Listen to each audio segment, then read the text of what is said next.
ஓம் ஸ்ரீ குருப்யோ நமக. ஸ்ரீ சுவாமி சிவானந்தா யோக சாரம். வினாக்களும் விடைகளும் விவேக பிரஷ்னோத்தரி. வினா: நீ நித்யானந்தத்தை எங்கே அடையலாம்? விடை: உன் ஆத்மாவிற்குள்ளேயே. வினா: அதிக தொல்லை கொடுக்கும் உறுப்பு எது? விடை: நாக்கு.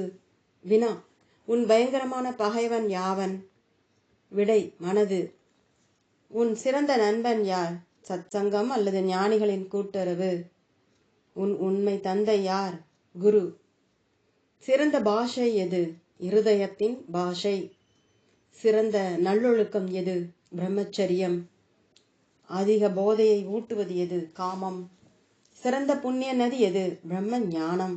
உண்மையான வேந்தன் யார்? ஜீவன் முக்தன் அல்லது விடுதலை பெற்ற ஞானி. சிறந்த தர்மம் எது? சுயநலமற்ற சேவை. மிக தீய குணம் எது? கோபம். இவ்வுலகத்தில் தலை சிறந்த பொருள் எது? துன்பம். ஏனெனில் கண்ணை திறந்து உன்னை முக்திக்கு மார்க்கம் தேட தூண்டுகிறது. சிறந்த உணவு எது? சுருதிகள் அல்லது உபனிஷத்துக்களை சிரவணம் செய்தல். சிறந்த மனிதன் யார்? அன்புள்ள மனிதன். மிக கெட்டவன் யார்?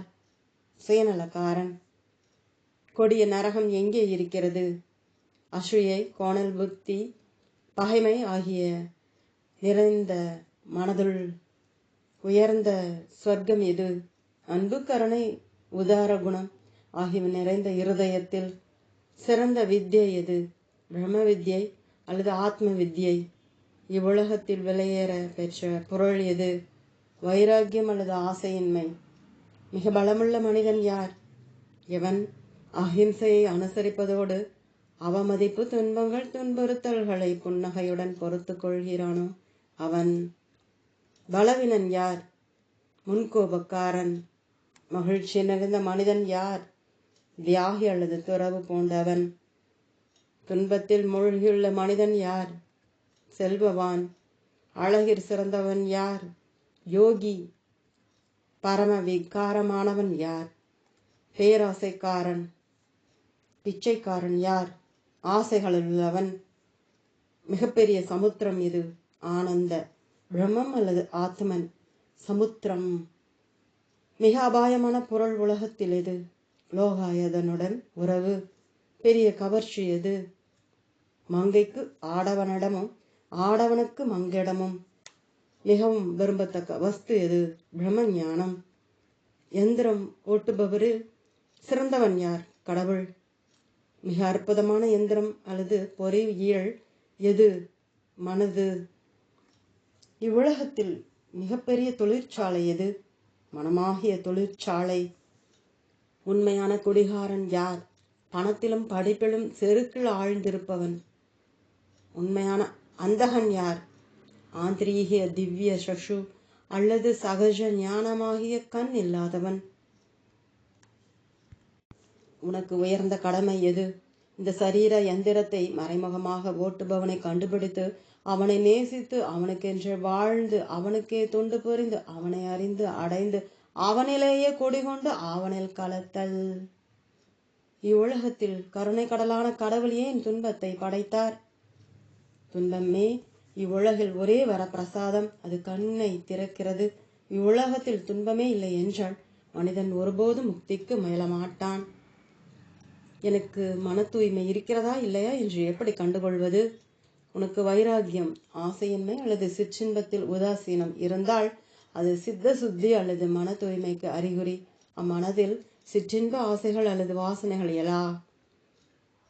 கடவுள் உலகத்தை படைத்ததன் நோக்கம் என்ன? இது ஒரு அதிப்பிரஷ்னை. நீ ஆத்ம ஞானம் அல்லது பிரம்ம ஞானத்தை அடையும் போது அந்த நோக்கத்தை அறிந்து கொள்ளலாம். காலதேச வர்த்தமானத்தில் நிலையற்ற வரம்புள்ள மனதுக்கு எட்டாத விஷயங்களை பற்றி கேள்விக்கு விடை காண முடியாது. மந்திரத்தை பண்ணி பண்ணி பகர்வதால் பயன் என்ன? அது சக்தியை அளிக்கிறது. அது ஆத்மீக சம்ஸ்காரங்களை அதிகப்படுத்துகிறது. நான் தாரணை செய்யும் போது மனதில் பல்வேறு எண்ணங்கள் எழுகின்றன. அவற்றை தடுப்பது எப்படி? அவற்றை அடக்க முடியுமா? அவற்றை முரட்டுத்தனமாக அடக்க முயலாதே. எண்ணங்கள் இருமடங்கு எழும். அவை அடிக்கடியும் எழும். உன் மன திட்பத்துக்கு தொல்லையாகி உன் சக்தியும் வீணாகும். இவ்வெண்ணங்களுக்கு மௌன சாட்சியாக இரு. உனக்குள் இவ்வெண்ணங்களுடன் எனக்கு யாதொரு தொடர்பும் இல்லை என்று கூறிக்கொள். உதாசீனமாக இரு. உபயோகமற்ற உலக எண்ணங்கள் அனைத்தும் தாங்களாகவே மாறும். கெட்ட கணக்களை தடுப்பது எப்படி? ஏதாவது சமய நூலை படி. படுக்க போகும் முன் 1/2 மணி நேரம் தியானம் செய். கெட்ட கனவுகள் வரா. அகங்காரம் இல்லாதவனுக்கு அடையாளங்கள் என்ன? அவன் உடலோடு தன்னை ஒன்றுபடுத்திக் கொள்ள மாட்டான். அவன் இருமாப்பு, வெறுப்புகள், பொறாமை, கோபம், பாசாங்கு ஆகியவற்றினின்று விடுபட்டிருப்பான். உலகத்தில் தீமை ஏன் இருக்கிறது? உன் திருஷ்டி கோணத்தை மாற்றிக்கொண்டால் எல்லா தீமைகளும் மறையும். தீமை என்பது எதிரடை நன்மை. தீமை இருப்பதால் தான் நன்மைக்கு மகிமை ஏற்படுகிறது. அதன் இருப்புக்கு காரணம் இருக்கிறது. தீமையும் நன்மையும் வியவகாரிக சொற்கள். ஒரு சமயம் நன்மையாயிருப்பது இன்னொரு சமயம் தீமையாயிருக்கிறது. ஒருவனுக்கு நன்மையாயிருப்பது இன்னொருவனுக்கு தீமையாக இருக்கிறது. இதை உணர்ந்து ஞானம் பெறு. எல்லா உருவங்களிலும் உயிர்களிலும் ஒரே ஆத்மாவை பார். நன்மை தீமை மனதின் சிருஷ்டிகள். ஆத்ம திருஷ்டியினால் தீமையை நன்மையாக மாற்று. தீமையிலும் நன்மை உள்ளது. ஒருமைப்பாட்டு வாழ்வை நடத்துவது எப்படி? சேவை தர்மம். உன்னிடம் உள்ளதை பிறருடன் பகிர்ந்து கொள்ளுதல். விஸ்வ பிரேமையை வளர்த்தல். பிரம்ம சிந்தனை அல்லது ஆத்ம தியானத்தின் மூலம் எல்லோர் இதயங்களிலும் இருக்கும் ஒரே ஆத்மாவை அறிந்து அடைதல் ஆகியவற்றால் இவ்வாழ்க்கை அமையும். தொடரும். ஓம்.